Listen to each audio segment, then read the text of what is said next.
Hilton brings you new ways to stay, with experiences that let you capture the glory days. Introducing the Graduate Hotels. Each inspired by local college towns, these stays are always original and never boring. Get in touch with traditions all across the country and enjoy a stay that's a class above the rest. Book at Graduate Hotels with Hilton Honors Points at Hilton.com. It's a win-win. Hilton, for the stay. Your weekend is not complete without the First Lady of New York Radio. It's the Joan Hamburg Show. Talk Radio 77 WABC. Welcome to the Joan Hamburg Show. We've got a very busy Sunday for you. The New York Marathon, always a great event, but, you know, by the time we're on, the runners are already celebrating. Most of them are across the finish line. It's a wonderful thing to do in New York City, to go watch it, whether you're watching on 2nd Avenue, whether you're watching from someone's window. And the fact that the marathon is back is a sign that we're back. I mean, we're ready for new beginnings. We've got a new mayor. We've got a whole lot of things to look forward to. Radio City, which was dark last year, is shining, full of light, selling tickets for the Christmas Spectacular. And things are happening all over. Theater is booming. And people are going to places like Feinstein's to see great cabaret acts. So we're also celebrating. We've got a young kid, 13 years old, that I saw in an off-Broadway show on the West Side, the West 40s. This kid was unbelievable. I mean, imagine, 13. He is so assured and so talented, from a little town in Texas.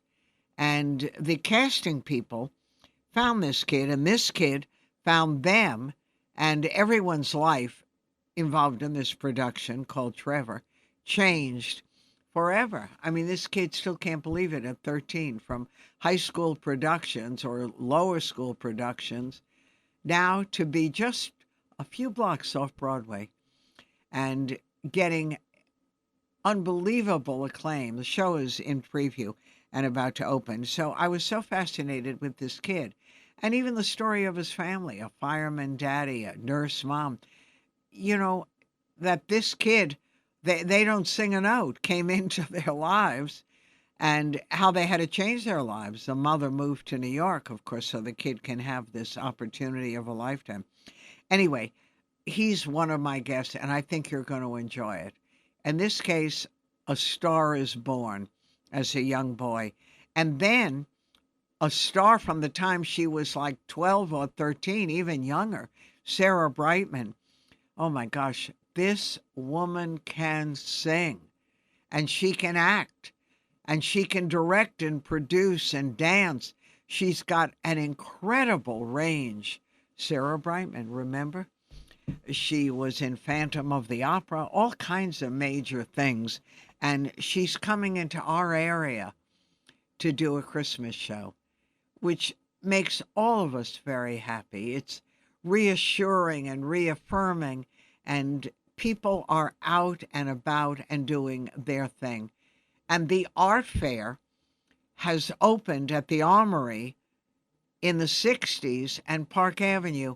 And, you know, a friend who went said, for the first time in almost 2 years, I felt really optimistic and good.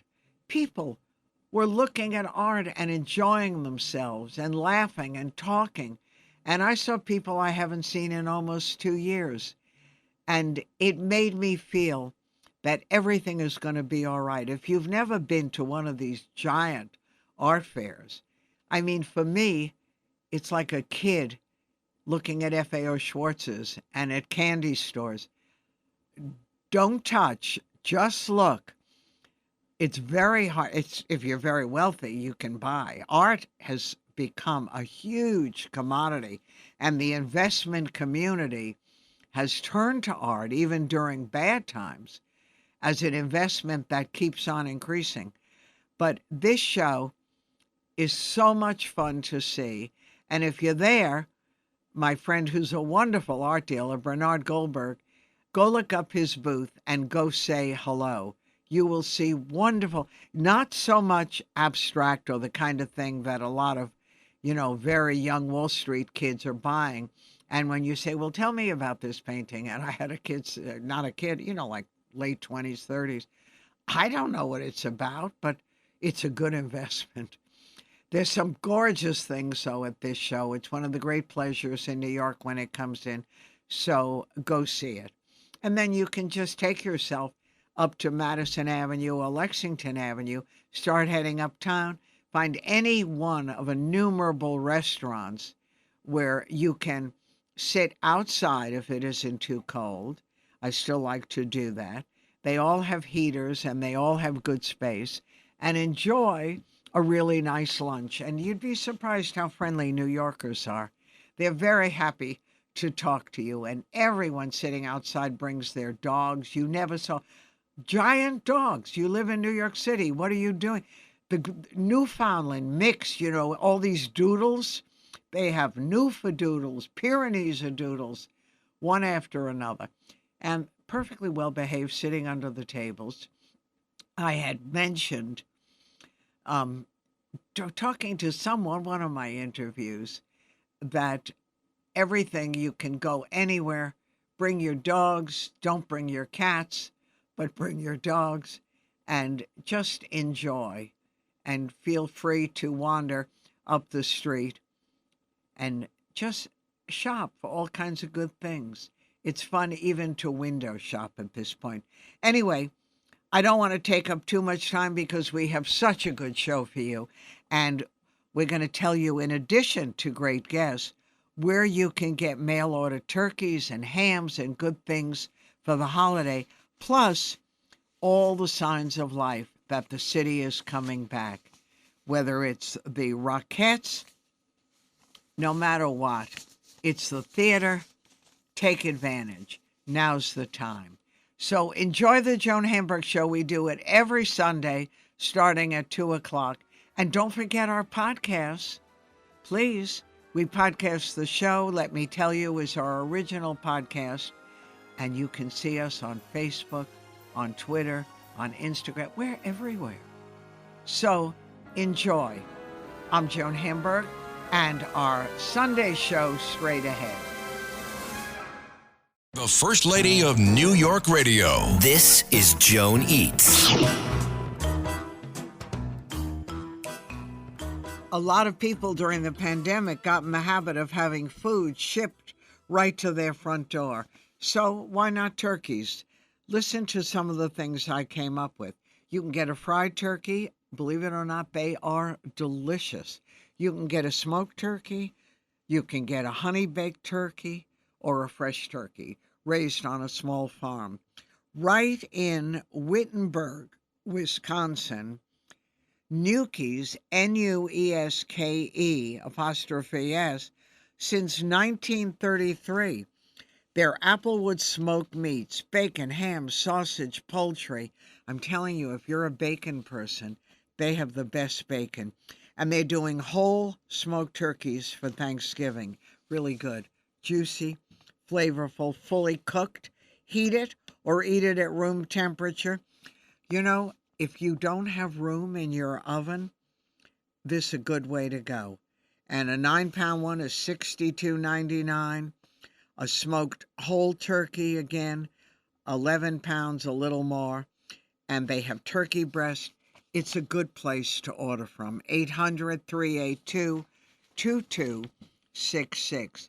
Burger Smokehouse in California, Missouri, smokehouse.com, 800-624-5426.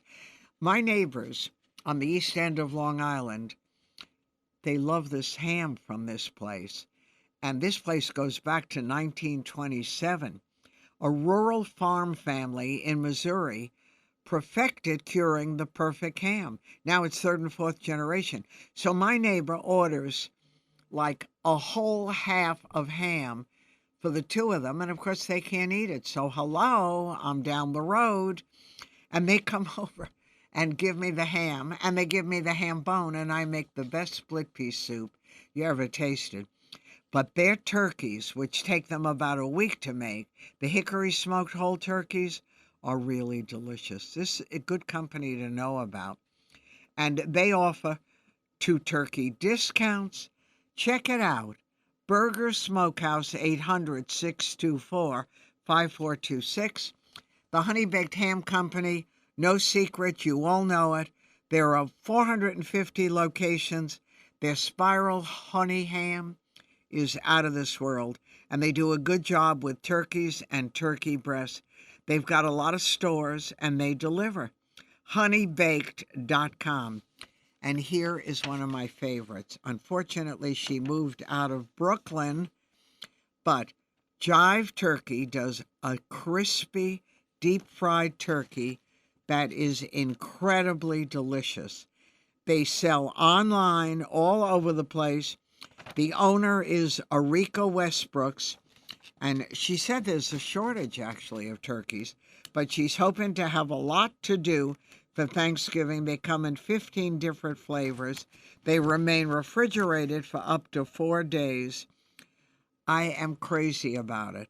718-797-1688. And then Dartagnan, DARTAGNAN.com, 1-800-327-8246. They have incredible free-range natural products, humane farming practices. Check out their Green Circle turkey, available only from them.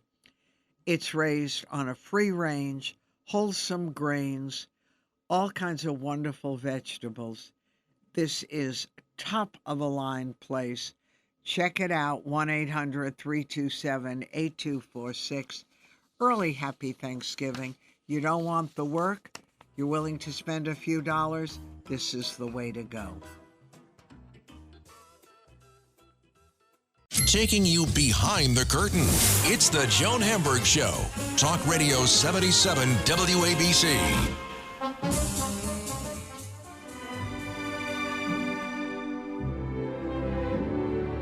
Quando sono sola sogno all'orizzonte mancano le parole. Sì, lo so che non c'è luce in una stanza quando manca il sole. Se non ci sei tu con me, su le finestre mostrar tutto il mio cuore che è acceso.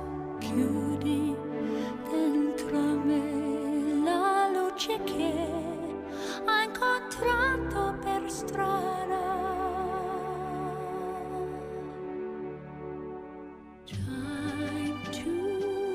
A special treat. We've got the one and only Sarah Brightman, probably one of the leading international superstars in the world, the biggest selling soprano. Sarah, I've been following Sarah, I can't tell you for how many years. And now she's going to be in our own backyard. She's going to be performing at the St. George Theater on Staten Island, November 28th, Sunday. And it is Sarah Brightman, A Christmas Symphony. I'm really so excited for this. And I'm just curious, Sarah, what happened during the pandemic, which isn't quite over, but over enough for people to go back to the real world? Did you stop your tours? What did you do for this year and a half? Oh, well, Joan, first of all, it's lovely to talk to you, and thank you very much for that setup. It was wonderful. It's made me feel really wonderful for the rest of my day. Pandemic time. Oh, what a time we've all had.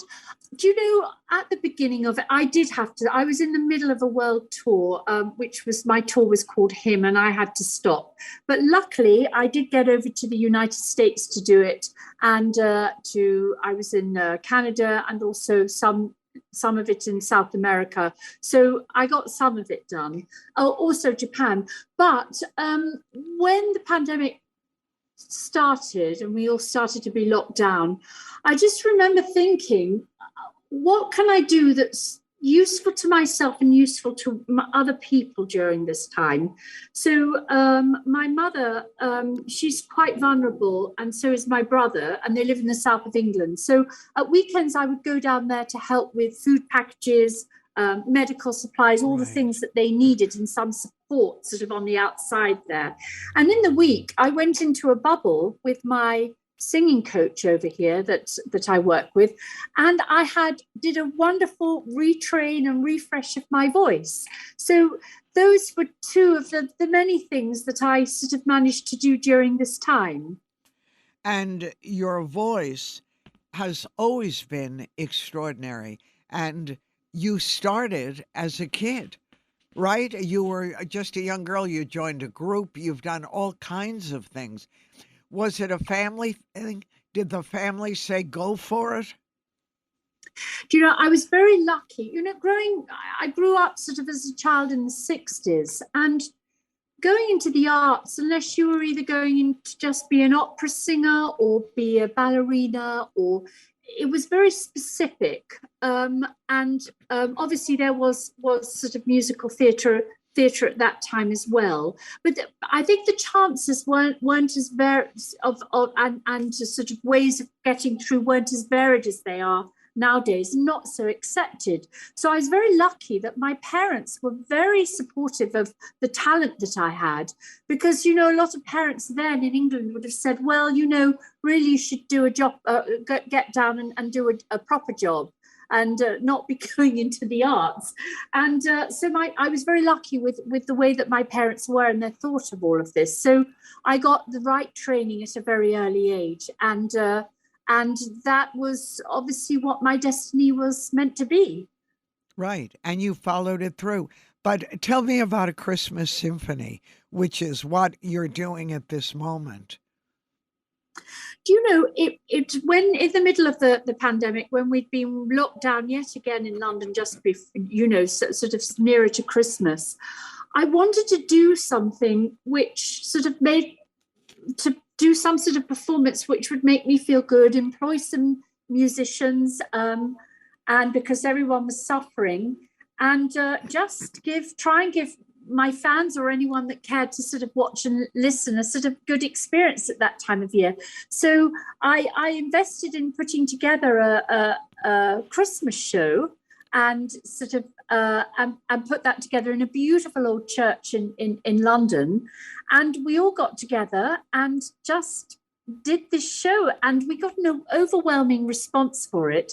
So I thought, well, my sort of promise to myself was, if everything opens up sort of like the end of the year, which of course it's beginning to do, I would like to go forward and do a Christmas show, sort of 2.5 hour show for everyone. And having had this wonderful experience with the streaming show. So that's really how it happened. And I think it's going to be beautiful. You know, it's Christmas is such an emotional time for people, and it's actually a very personal time as well. It's to do with family and tradition and all of those and feelings. And so the repertoire is a complete mixture of things, going from the sort of religious to a little bit of progressive rock in there that sort of talks about Christmas within the song. We've got beautiful lighting, we've got fabulous choir and orchestra, and also I've got some of my hits, which for my fans in there, where I'll be sort of performing those with sort of a Christmas spirit. And it's just got everything there. It's been quite hard to put together, but great fun. And people need it too. I mean, so many people have been in a funk and like, are we ever coming out of this? So it's a perfect time to really do this. Have you seen a lot of changes in London? Like New York is finally starting to wake up. You know, when you walk along Times Square or Broadway, it's saying, we're alive, come celebrate us. And I have a feeling through friends in London that you all went through the same thing. But is it waking up now? Oh yes. Well, I found through this time that sort of London, we've always been with whatever's happened, whether people are getting better or less people in the hospitals. It's always happened a little before what has happened in the United States. They follow a little about a month or 2 months after us. So London really has been completely back to normal, I would say, for the last 2 months. I've been to theatre shows, they've been packed. I've been everywhere, you know, in the streets and in restaurants, and it's like nothing ever happened. So just know in New York that it's going to be like that really, really soon, because you're just behind us. Right. And you always have had the most diverse career, whether it's concert, whether it's been Broadway, because you have such an extraordinary range in your voice. Now, with the Christmas tour and with other concerts, do you want to go back and do live Broadway or live whatever is coming up in London? Or is doing concerts more exciting for you now? I think it would be quite difficult for me just to get into the mode of Broadway. I mean, never say never, but I've been on the concert sort of circuit for so long now. It's sort of my home.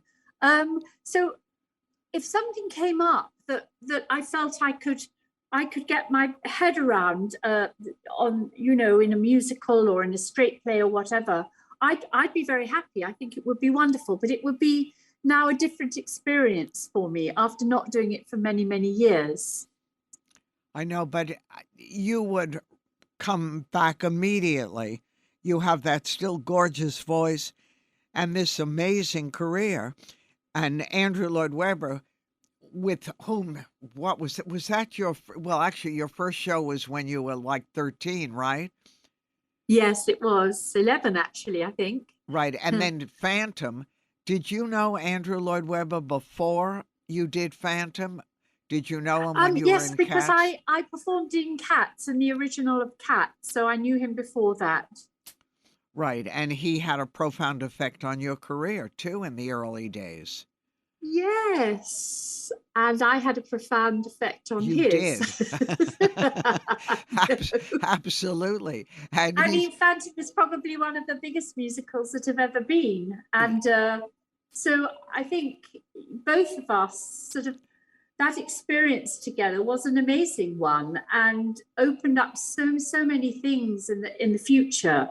Who could ever have known when he was sort of starting to write that and I was there as his muse? Who would ever have known that what happened? It was just part of our sort of daily thing that we were doing at that time. So no, I feel incredibly lucky and very sort of what's the word? I mean, life throws wonderful things. It can throw some horrid things at you, but it also can throw some really wonderful things at you. And it's why I think always as an artist, it's really important to just keep going, whatever you're going through, because if you've got a gift, it's precious and people want to hear it. Without question. And you seem to have the kind of nature, too, that can do that. Even with someone that you were once married to, but you can pick up and resume a very important relationship. As you said, the impact you both had on each other's careers and lives is extraordinary. Yes.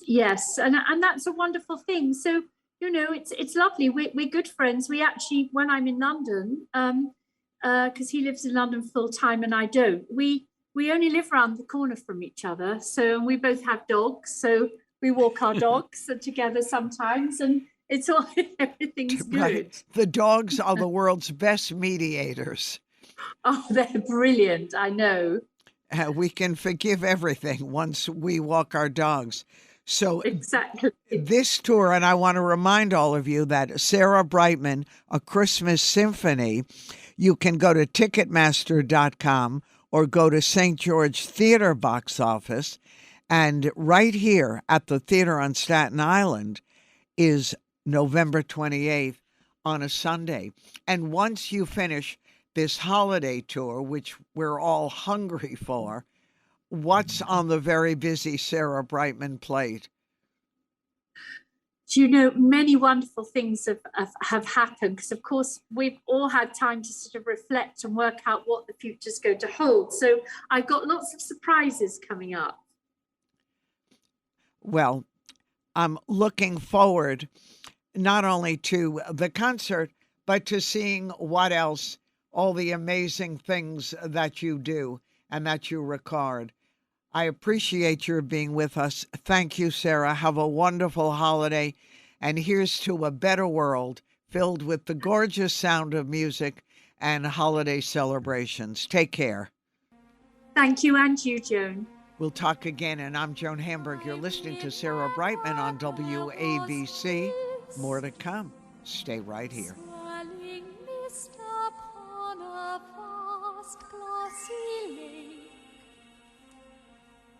There were candles all around, and on the lake there was a boat.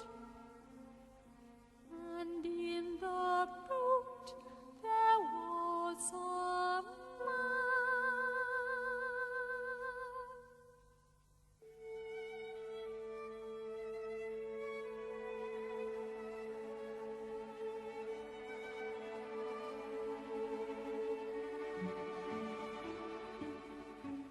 Who was that ship in the shadows? Whose is the face in the mast?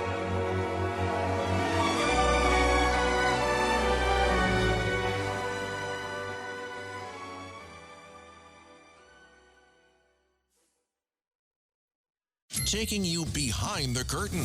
It's the Joan Hamburg Show. Talk Radio 77 WABC. Welcome, everyone, to the Joan Hamburg Show. Well, you know we celebrate theater.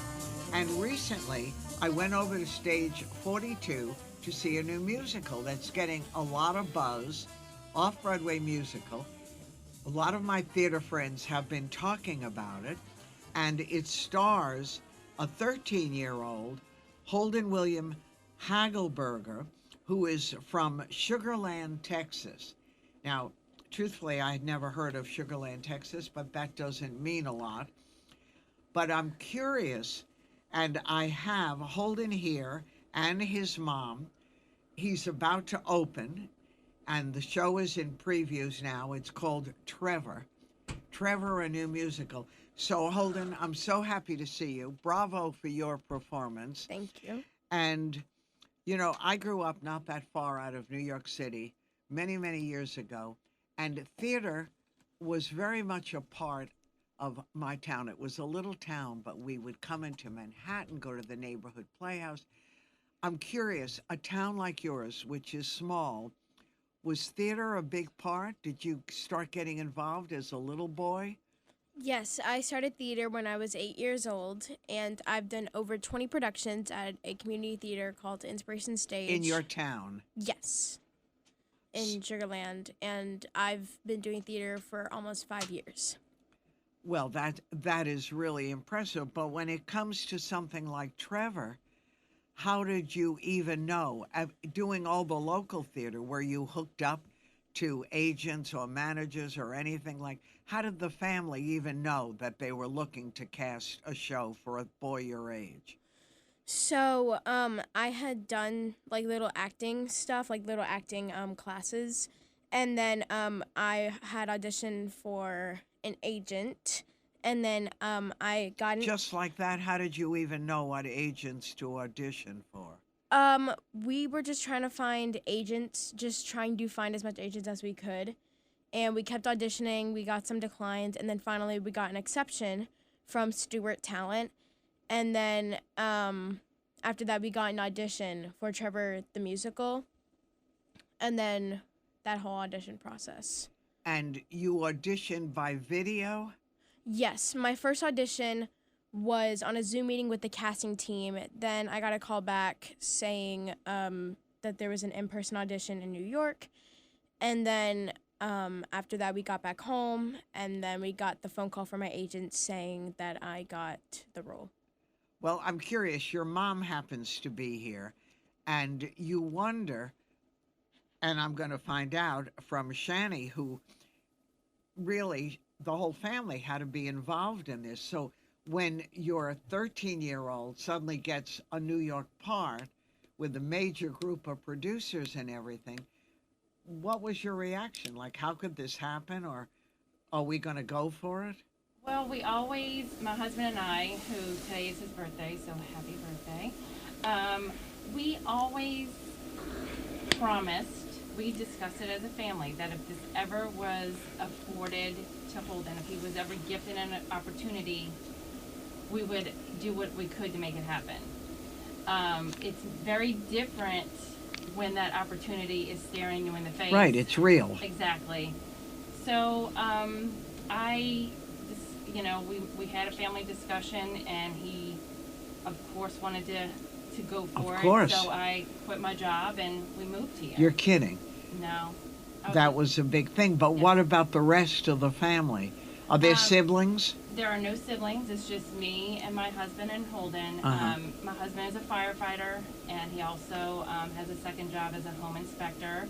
So he is living in Texas, and we are living here, and he is coming up. We have plans for him to come up once a month. Okay, Yeah. which is a good thing. And Holden, when you auditioned for Trevor, did they send you the script? I don't mean just the audition part. Had you read the whole thing before you sang and did your thing? No, they sent me little sides or little parts in the script for me to rehearse and then do those at the audition. Like, they sent me songs, and then they sent me sides of lines, and then also throughout the audition process, they had me do choreography. And were you a dancer as well? I don't mean in the play, which you dance, but I mean in your life at home. Yeah, I'm not like the best dancer. You look pretty good to me. Thank you. But yeah, I guess you can kind of say I was a sort of dancer during doing community theater at my in Sugarland, Texas. Well, this Trevor, by the way, is based on a film which actually won an Academy Award for the best short film a while ago, and it's the story of a youngster around 13, a coming-of-age story. Most kids have no clue who they are. That's a tough age, and it's hard to find oneself. And this is what this is about. And there were 4 young guys, not kids, but like 20s, sitting in front of us the night we went to the theater. One of them was like crying throughout the whole thing. And he said, when we said to him, "Are you okay?" Because he was in front of us. And he said, "This is the story of my life. I can't tell you what this means to me." So did you have any angst about doing it, or you recognized Trevor in your friends and in what was going on in the world of a 13, 14-year-old? What do you mean, like angst? Nervousness, anxiety. I feel like, if you're talking about, like, can people relate to Trevor? Right. And did you relate right away? Yes, because I feel like Trevor's story, it's all about just finding out who you are and just being yourself and just not letting people get to your head. And I relate to that a lot because I do have friends who were manipulating, but I didn't let that get to my head. I didn't let that get to my head. I just stood up tall, what's the saying? Kept my head up high, and I just kept on going with my life. And when you and your mom came to New York and you first started rehearsals and you had to deal with, not a small town where you sort of knew everyone and everyone knew you and the family, but with New York City, which can be overwhelming, did it feel like home? Was it thrilling or was it overwhelming? It was mostly thrilling because I don't know, just being in the city makes me really happy. But then it can also... Oh, Mama, you're in trouble. It was really, really thrilling because, I don't know, just like being in the city with like a ton of Broadway theaters nearby just made me really, really happy, and it got me in the New York feel. But then it can also be overwhelming because we have to move stuff in. and move a ton of things in, trying to find an apartment, which thankfully we found. To relocate. Yeah, we had to relocate. Thankfully we found an apartment, and it's really thrilling to be in New York. And you're on stage all the time. Yeah. I mean, it's called Trevor for good reason.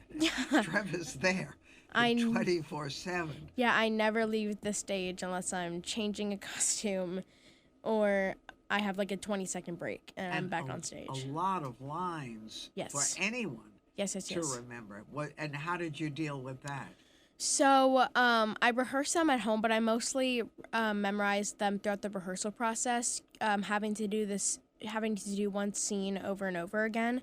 So that's how I mostly found out my lines, and also found out how to, react to people, how to find relationships in the story. So yeah. And what about school? Oh yes, school was definitely a really hard process. Because we had long rehearsals, and also I was just kind of tired, and also you're tired. You're on the stage constantly. Yeah, and also there are some days where I don't really feel like doing school. Well, that would have been without the show too. Yeah. So how did you handle that?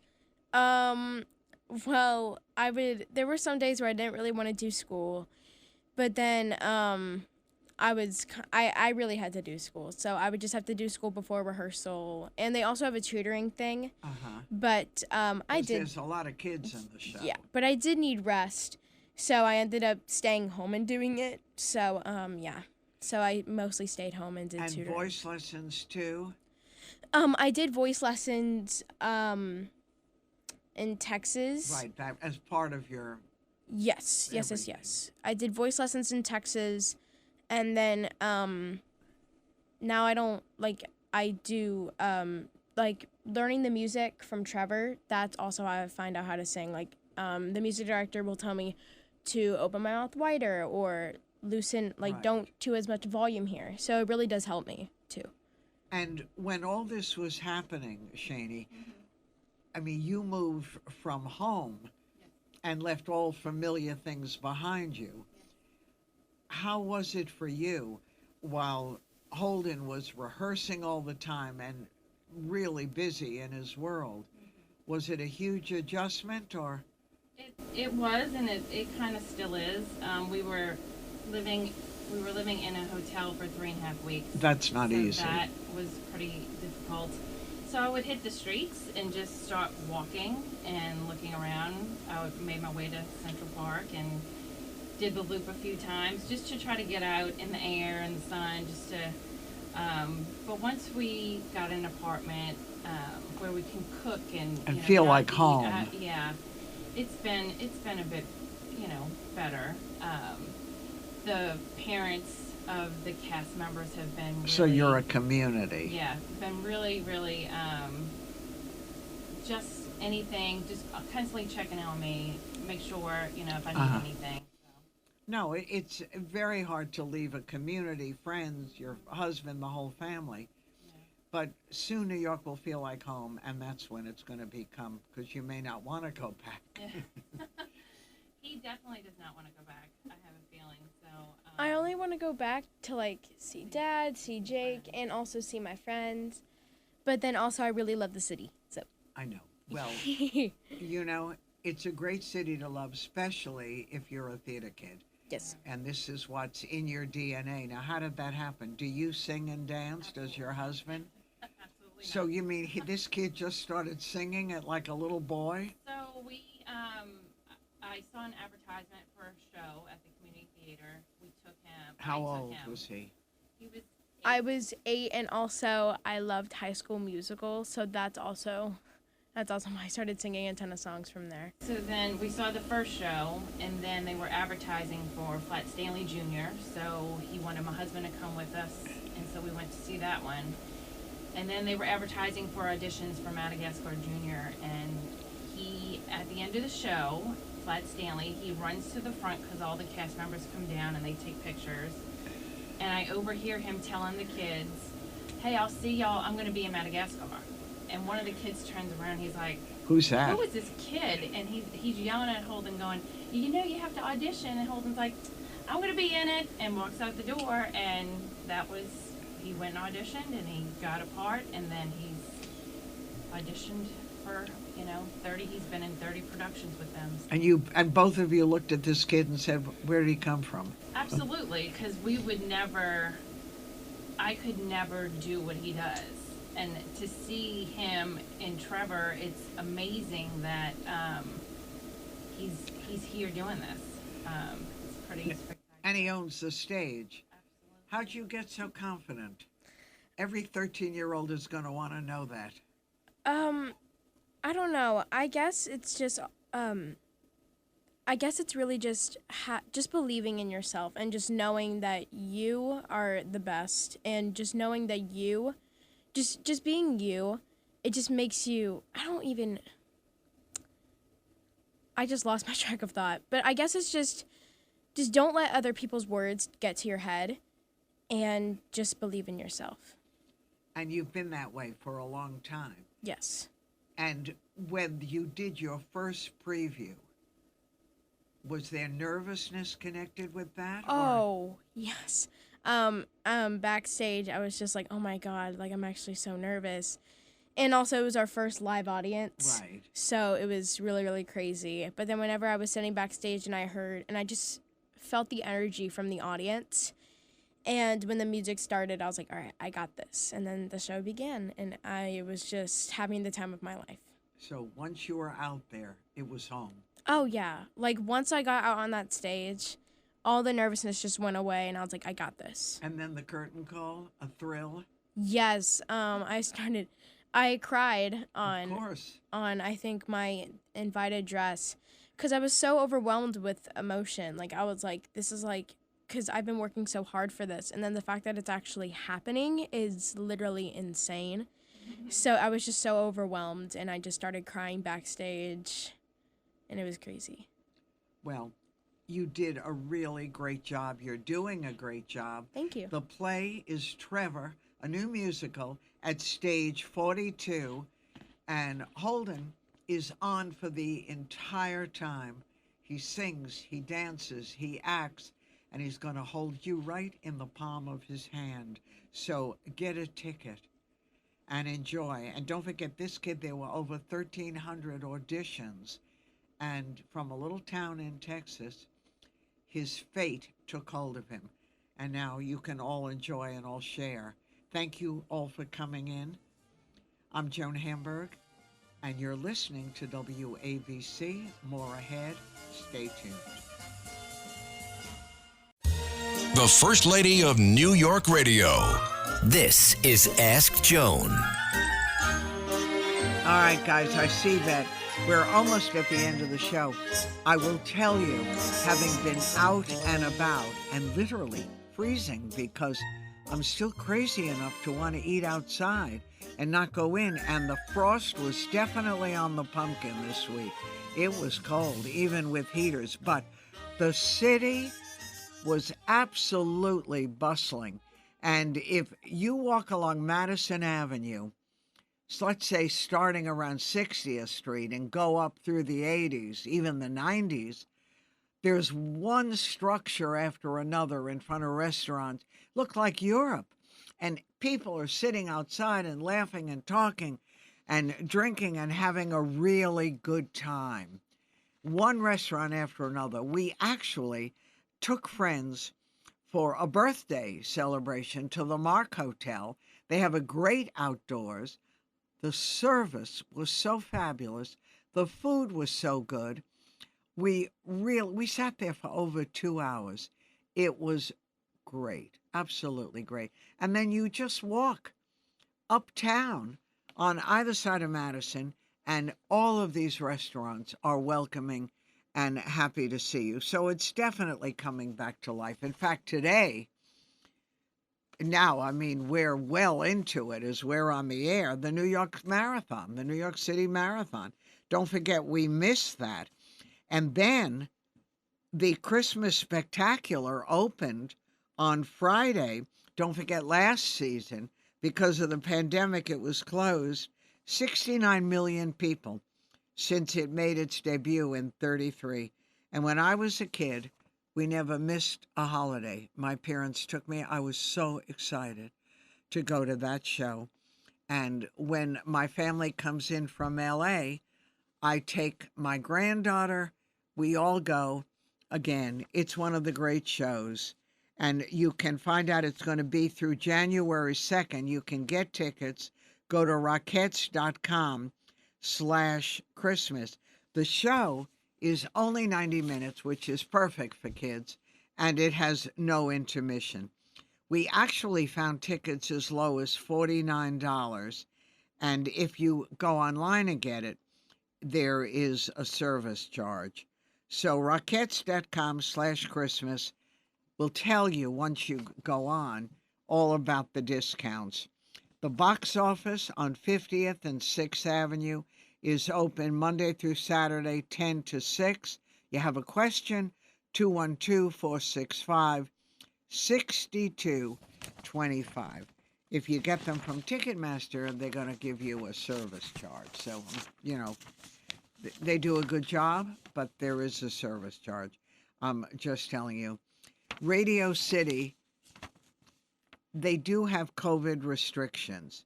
If you're 12 or older, you've got to provide proof of COVID vaccination. That means at least one shot prior to attending. Here's where I disagree with them. Fully vaccinated guests are not required to wear a mask. Now, I think everyone should, like theater, have to wear a mask regardless. There are breakthrough cases. There's a ton of kids in this, and I think it's important to wear a mask. This is just me. I'm a big fan of this. Told you I've gone every year since I was a kid. But if you're not vaccinated, then you have to wear a mask. My theory is everyone should wear a mask in a great big room like that with a lot of kids. The New York City Ballet, hooray! Its annual season of Balanchine's The Nutcracker is on Friday, opening November 26th at Lincoln Center. 47 performances. Again, a tradition, a winner, through January 2nd. You can go on to nycballet.com or call 212-496-0600. Go to the box office. The theater is on the Lincoln Center Plaza at Columbus Avenue and 63rd Street if you want to avoid the service fee. All right, guys, I'm going to let you go on to the next show on WABC. I loved having you share. We do this every Sunday at 2 o'clock, so please be there. And also, enjoy our podcast. The show has its own podcast, and let me tell you, is another podcast. So go get them. Enjoy the rest of your Sunday. I'm Joan Hamburg, and you've been listening to WABC.